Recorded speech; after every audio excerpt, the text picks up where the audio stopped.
Dinkelsbühl holds the title of most beautiful old town in Bavaria and is traditionally a conservative stronghold. But after 16 years under the conservative Chancellor Angela Merkel, the young Green politicians Katharina Sparrer and David Schiepek believe it's time for change. We have experienced 16 years of standstill, a standstill on climate protection, a standstill on social justice, and of course we have to shape up on these subjects.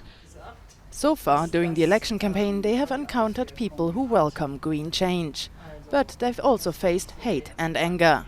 One of the frequent criticisms they hear is that the Greens are a party that likes to ban things. The question of who should pay for changes comes up, but also the issue of bans. We often have to explain that yes, you will still be able to use your diesel car. No, in the countryside you won't be stopped from getting from A to B. But instead we will rely on public transport, the expansion of public transport, on a functioning rail network and good cycle paths.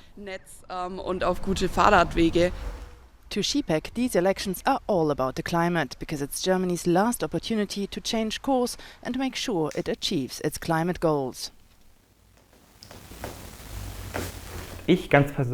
Personally, I'm afraid of living in a future 20 to 30 to 40 years from now where, because of ecological crises, because of climate change, I'll no longer be free and no longer able to live in an ecosystem that is intact and worth living in. Therefore, a green policy, a future-oriented policy, protects our freedom instead of endangering it. In the fight against climate change, every day counts. That is why Schiepek, alongside other activists and the organization Environmental Action Germany, is suing the state of Bavaria. I was motivated by the successful climate lawsuit against the Federal Climate Protection Act, and I've just seen that it's legally possible to demand climate protection as a certified right of our generation. Their claim is that the current Bavarian Climate Protection Act is not precise enough and therefore ineffective.